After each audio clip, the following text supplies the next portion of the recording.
Hello and welcome to the Greater Birmingham Chambers of Commerce Q&A session. And I'm delighted to be joined again by Chamber patron and restaurateur Doug Wright. Doug, hi.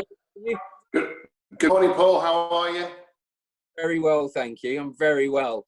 And I mean, today, what we wanted to talk about, moving on from, the shutdown and furloughing staff and how you're sort of coping and that resilience.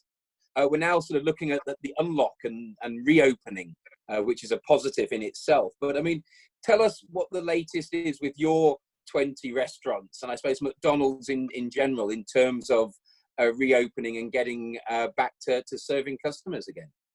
Yeah, I mean, nationally, McDonald's have been fantastic. They're very, very, very supportive. And in times of adversity, you kind of find out what a great franchisor you're part of. So we're definitely going to reopen in a controlled and a phased way. And that started last week with 15 restaurants in Southeast doing delivery only. And to try and get the car started, to look at all the procedures and everything we've put in place to make sure it's safe for our staff and our customers. So this week we're going to open some drive-throughs and hopefully some of my restaurants will begin to open in early June, which is tremendously exciting. Yeah, you must be thrilled and relieved, I suppose, just to have, sort of business starting to happen again. Yeah, I mean, we're not quite there, in terms of can't jump the gun, but, we're certainly, on the grid. We're just waiting and making sure that all the testing we've done in these first phase of restaurants is correct and for McDonald's to make any alterations and tweaks. But yeah, we're very close. And obviously, I think it will be good to reawaken McDonald's. And I think the great British public are ready for us. And I mean, what are some of the challenges that have been thrown up probably during that initial soft opening? That first week, there must have been information being fed back going, well, we hadn't thought about that. And that's really difficult. Or we're going to need to look at this again. Well, I mean, I think everything is looking great. I think the delay was making sure that we can work, in a way that we can social distance. And obviously, we're going to open very differently and we're going to have, protective screens up because ultimately the well-being of customers and our staff is paramount, never more than any point before. So lots of changes. Loads of measures, sort of back of house, kitchen, serving area, screens. We're having to almost communicate with our customers and tell them that it's a slightly different McDonald's that's going to reopen. We're going to have fewer people on initially to make sure we are social distancing. We are going to open with a limited menu, no breakfast. We're going to trading hours much shorter, initially 11 a.m. till 10 p.m. And we're going to make sure that the well-being of our staff is sort of safeguarded by we're using contactless thermometers. We're going to take the temperature of all our staff and all our managers when they arrive at work, which I think is a great thing. And I think it's been very, very well received by our staff. So that's every single day, yeah? Yeah, from when we open. And we're also going to provide, protective equipment. We're going to have face coverings. We're going to have gloves. And we're going to have aprons. Always had aprons, but, we're going to add the face coverings in. Not the type, obviously, needed. I want to clarify this for, the NHS, but they work for us and work very well. Yeah, non-medical grade. It's really important. To us, that is really, it's so important to clarify that it's not going to jeopardise anything and take away from essential workers, etc. But yeah, pretty different for us to have a limited menu and limited hours. It's going to be very different. And I mean, there's a lot of costs involved, aren't there, in repurposing back of house, front of house, the equipment. There's an upfront cost for that. And I suppose there's also impact to the business model when you're operating on different hours and not quite the same full menu. And certainly the first sort of phases as you sort of ease back in, I suppose there's a bit of a double whammy on the income. The costs go up, but you're not going to be able to take as much money as when you were operating at 100% capacity. Yeah, I mean, I suppose it's one of these things that we're grateful to be able to get reopened, and there will be some upfront costs that we're going to have to work through and absorb. But right now, it's just awakening the system. And, you know, I think there will be some short-term pain, but hopefully that will be, you know, give us a long-term business model that works. You know, it'll be a little bit different in the short term, but I think right now it's a case of getting open, bringing people back to work, and just starting up again. I think a lot of these measures are not forever. You know, we'll hopefully be able to have breakfast and drive-through, but, you know, our CEO has been very clear in McDonald's that we'll do it when it's safe and right to do so. Yeah, no, very smart. And being able to take that medium and longer term view, I think, is essential right now, isn't it? So that you can, you know, as a business, and as you know, you've always done this as a leader, but it's that doing the right thing. I mean, one thing, Doug, that strikes me in general, and I think you've sort of borne that out as well, is there's a big part around confidence here, isn't there? And it's about confidence for staff that it's safe to come back to work, and I suppose also confidence for customers that you know that the product they're buying is safe and the process of buying it is safe. Does that resonate with you? Yeah, I mean, you know, we've always been, you know, as a food business, you know, food safety has always been, you know, very top of the agenda, and safety. But, you know, starting with the employees, you know, before anyone comes back to work, you know, we're asking everyone to fill out a wellness declaration. And what that will mean is that will allow us to look at everyone's circumstances and to see in a phased, controlled way how we begin to bring our workforce back. You know, that there may be people who are still, you know, looking after elderly people, they may have kids.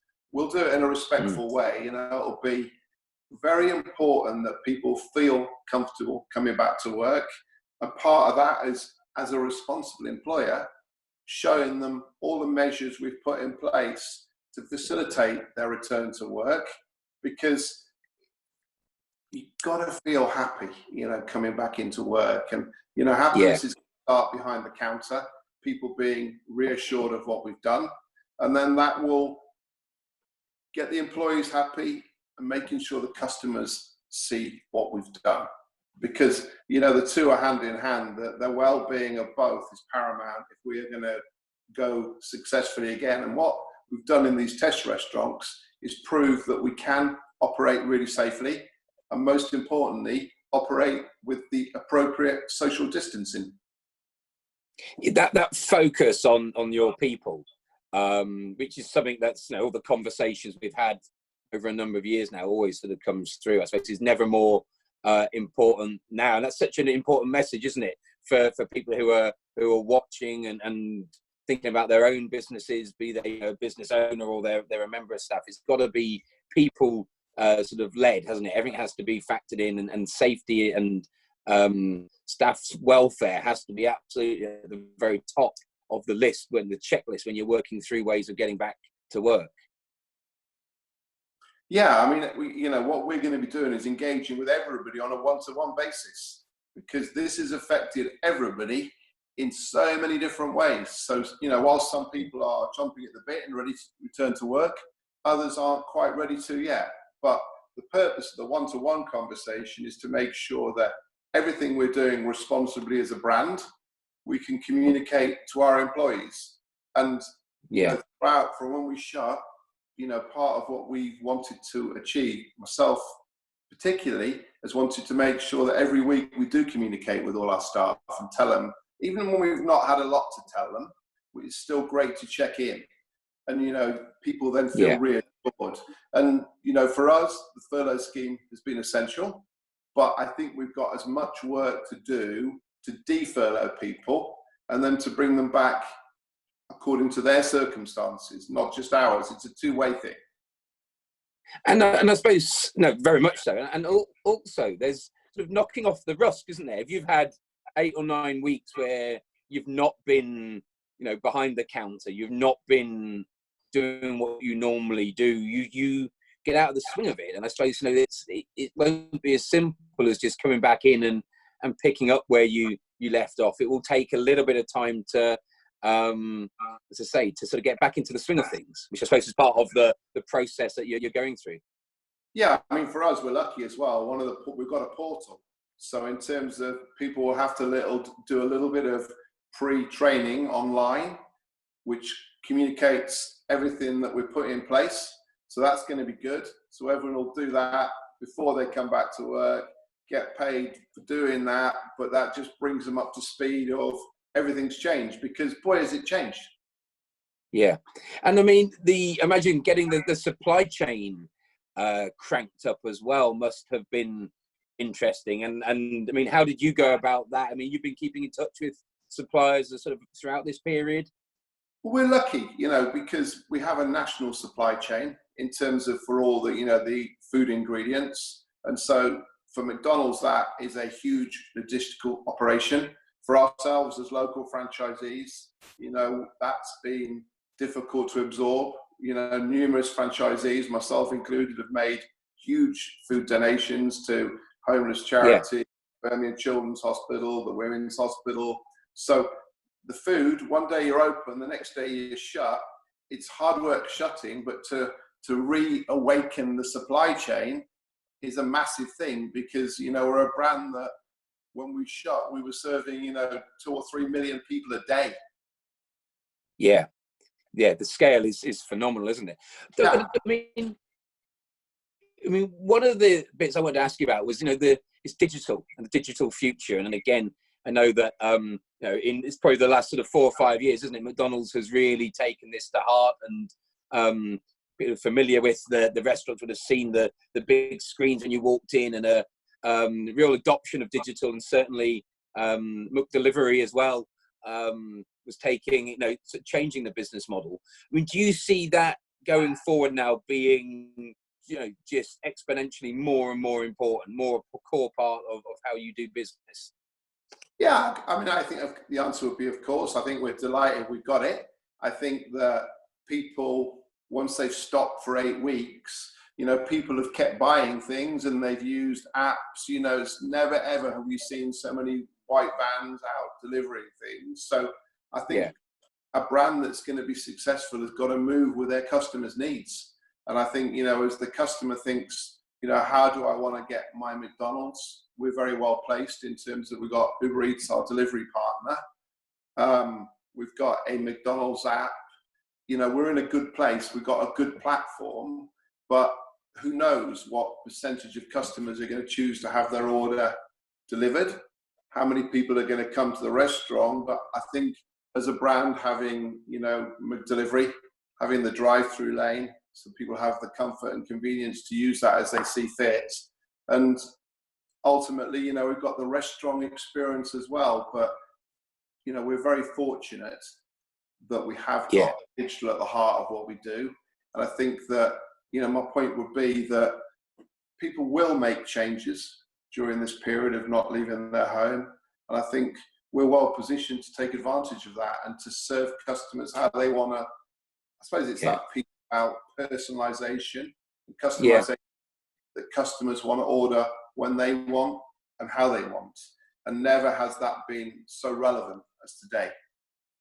And I suppose it's also about being flexible, isn't it, as to what the future looks like. And there's so much which we still don't know, the sort of the lasting impact or changes in consumer habits, etc., that you've got to not second guess. You've got to be ready to move in any sorts of different directions and have different routes to market, but not to try to second guess either, is it? Stick to the core stuff that you're good at.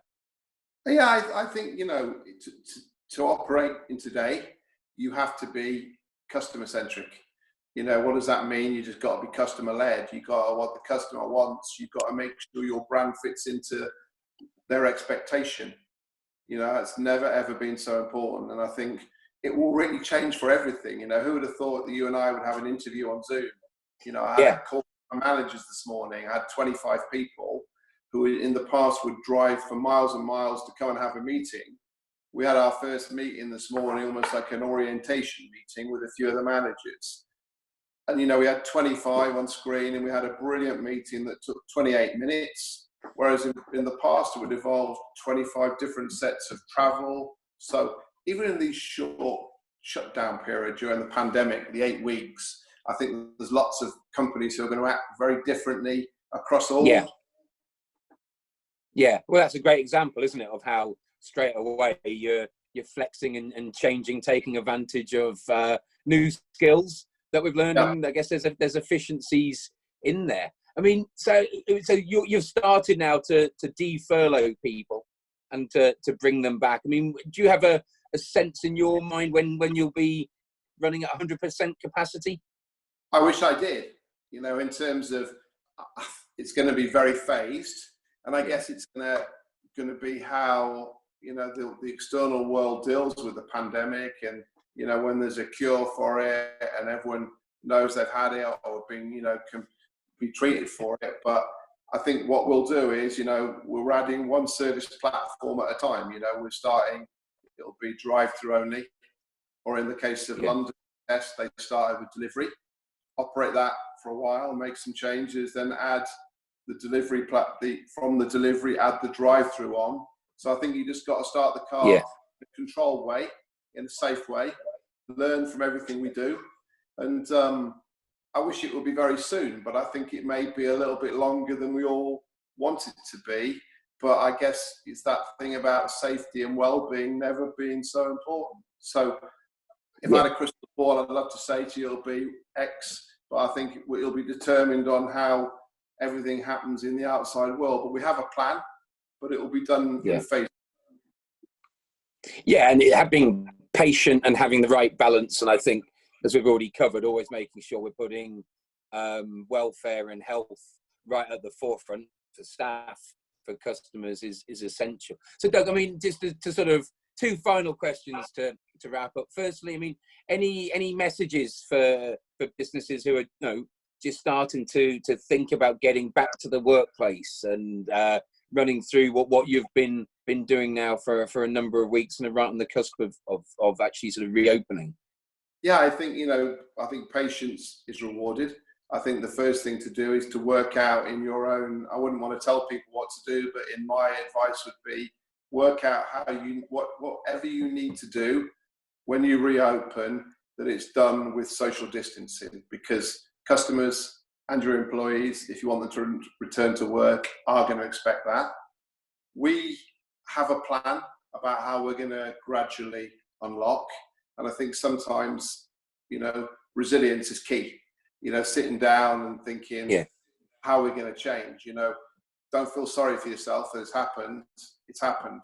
But I think, as a responsible business and a responsible leader, have a plan, but it's going to maybe be a little bit different. It's going to look differently. Be ready for the scenarios. And I think, what we've learned with our people is be kind to your people. Treat everybody the way you want to be treated yourself. And for me, that's the guiding principle, because yes, as leaders, we've all got worried about costs and bills, etc. But as importantly, everyone who's furloughed or sitting at home, they're nervous, so really crisp on message communication has been key for us, even in a period when we haven't had a lot to say.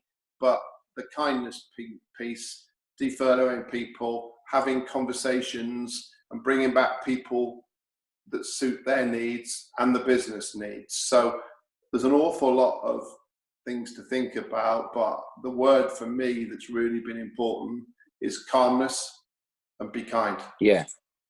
And I love what you said as well about wanting people to be happy coming back to work. And I think, as you say, these strange times and, watching the news, can be quite oppressive, can't it? So that idea of some happiness and having that sort of radiate around the restaurant and out to customers is a great sentiment as well. Doug, my final question. So day one, you reopened. What's the biggest selling item on your menu? What's it going to be? I would say the chicken nuggets are going to be right up there. Everyone craves McDonald's fries. And I think once we get back to a degree of normality, people are going to love, when we are able to do breakfast at the right time, you know, the bacon roll, sausage and egg McMuffin, but for sure, from speaking to friends, family, lots of business people, there is a pent-up demand for our product. Yeah. But we want to open safely and make sure that we open at the right time. That sometimes you can go too early, but we've got to work within the government's remit. Doug, thank you very much for joining us and once again sharing some of your experiences. Always great to hear from you and always very much appreciated. Yeah, I mean, you know, I'll be the happiest one, you know, to be reopened again. I'll be happy, you know. It's been, for someone who's been doing this for 39 years and had this almost like enforced 8-week break, it will be wonderful to be back and to be back with our people. So thank you for the opportunity to chat today.